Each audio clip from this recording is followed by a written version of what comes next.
The US wanted to strong-arm China by banning Chinese companies. However, it never knew it could backfire. The US Secretary of Treasury Janet Yellen already said that the US decoupling from China would be a disastrous mistake. That's because she knows how China can make or break the US and its economy. Just to show how essential China is for the US, it canceled the 1.1 million tons of corn import order from the US. But this should not be seen only from an escalating perspective. Rather, China wants to diversify countries so it can import grains at a better price. But this has allowed the US to see how China can create shockwaves in not only tech, but agriculture and other sectors. But how does this canceled order change things for not only the US and its farmers, but also the world's grain prices? Welcome back to another exciting episode of our channel. Innovation Diary brings you China's innovation stories, projects, and growing influence in different parts of the world. If you are new to the channel and enjoy learning about fast-paced modernity, especially China's development and growing power, you will definitely find our videos intriguing. This video will let you know how the US will never make the same banning policies ever again. Let's get started.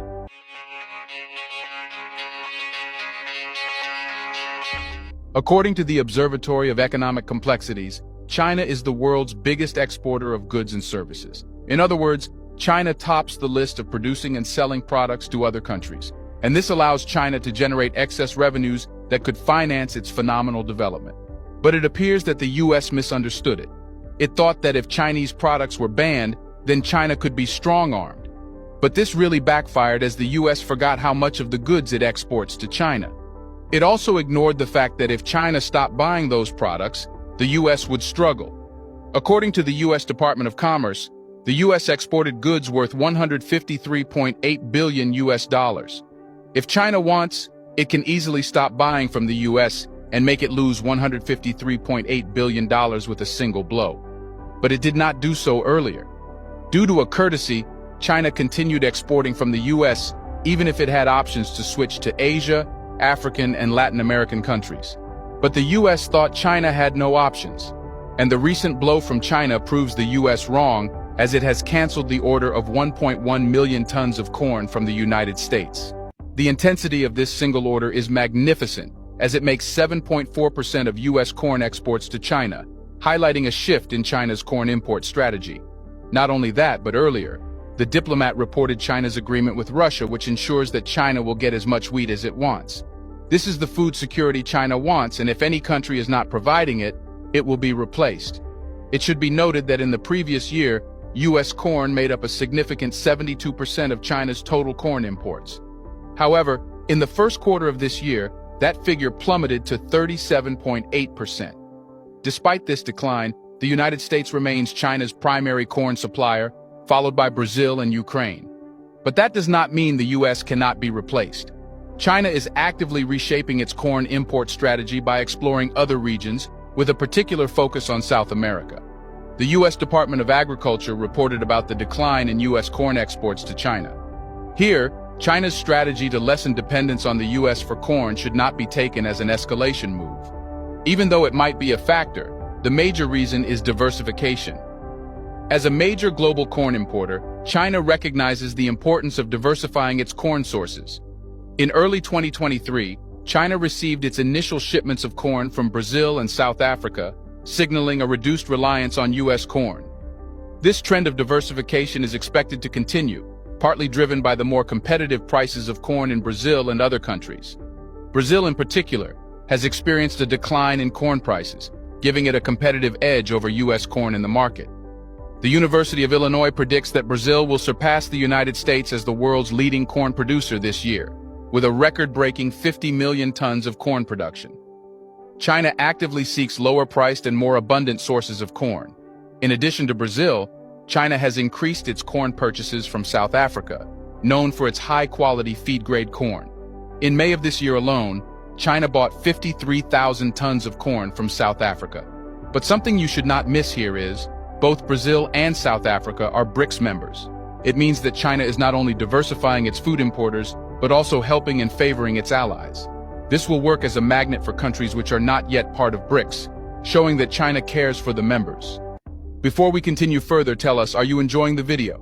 If yes, please like and share the video, and subscribe to our channel for more videos about China's development, power and influence on the world. Let's continue now. According to Chinese customs data, China imported 20.62 million tons of corn last year, with over 70% originating from the United States. However, experts in the food industry stress the importance of monitoring supply security when a country's import of a specific grain exceeds half of its total grain imports. Recognizing this potential risk, China has actively reduced its reliance on U.S. corn since the second half of the previous year. By the first quarter of this year, the share of U.S. corn in China's total imports had decreased to 37.8%, while countries like Brazil and South Africa increased their corn exports to China. But corn is not the only crop. China's decreasing imports from the United States extend beyond corn, as there is also a noticeable decline in soybean imports. Last year, China imported approximately 91 million tons of soybeans, with around 29.5 million tons originating from the U.S. However, this represents a significant 10 percentage point decrease compared to the previous year. In contrast, China's soybean imports from Uruguay have experienced a substantial increase of 107% compared to the previous year. This broader pattern illustrates China's efforts to diversify its import sources for various grains, including soybeans. This suggests that the trade dynamics between China and the United States have entered a new phase, with recent developments shaping the landscape.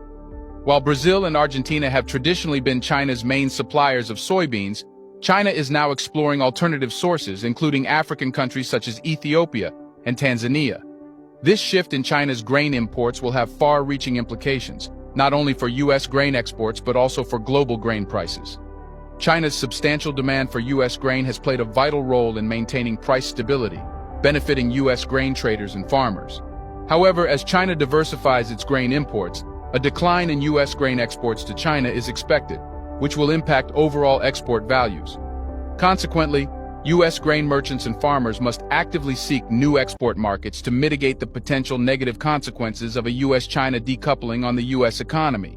But the truth is, finding alternative buyers is not as easy as finding sellers. This has been mentioned by U.S. Treasury Secretary Janet Yellen, who said that the U.S. provoking China would be a grave mistake. She emphasized the significant advantages that Americans enjoy through access to affordable goods from China. Yellen also talked about the reciprocal benefits that China derives from U.S. exports, which contribute to the U.S. economy. Stressing the indispensable economic relationship between the two countries, she strongly cautioned against any attempts to sever these ties. Simply put, as the in charge of the Treasury, she knows better than anyone else how crucial and essential China is for the U.S. It is evident that Yellen believes that a separation between the U.S. and China is not in the best interest of both nations. Despite the strained relations, bilateral trade between the two countries reached an all-time high of nearly $700 billion last year. This figure shows the economic interdependence between the U.S. and China, indicating a preference among U.S. businesses and individuals to maintain normal trade due to its tangible benefits. And that's what China has been saying for years, which now the U.S. is realizing. While some politicians argue in favor of severing ties with China, numerous U.S. business leaders have actively visited China and advocated for economic and trade cooperation. Prominent figures such as Tesla CEO Elon Musk, Starbucks CEO Kevin Johnson, NASDAQ CEO Adena Friedman, Bill Gates, and JP Morgan Chase CEO Jamie Dimon have expressed optimism about China during their visits and urged the Biden administration to avoid decoupling. This suggests that every stakeholder in the U.S. knows how irreplaceable China is. It is true that a genuine decoupling between China and the United States, as the world's two largest economies, would inflict immeasurable harm on the global economy. Therefore, the Biden administration has to take into account the interests of other countries and people, listen to reasonable perspectives, and refrain from pursuing a misguided strategy of separation. It is imperative to recognize that the challenges faced by the U.S. and China extend beyond their bilateral relations. Many countries worldwide are deeply intertwined with the global supply chain and have significant economic ties with both nations. Decoupling would disrupt these interdependencies, affecting various sectors and countries. All this takes us back to where China was when it said that the U.S. should not create tensions and impact the overall economic relations. Any escalation between these two countries will send shockwaves to all countries, which the U.S. should understand now. after pocketing losses.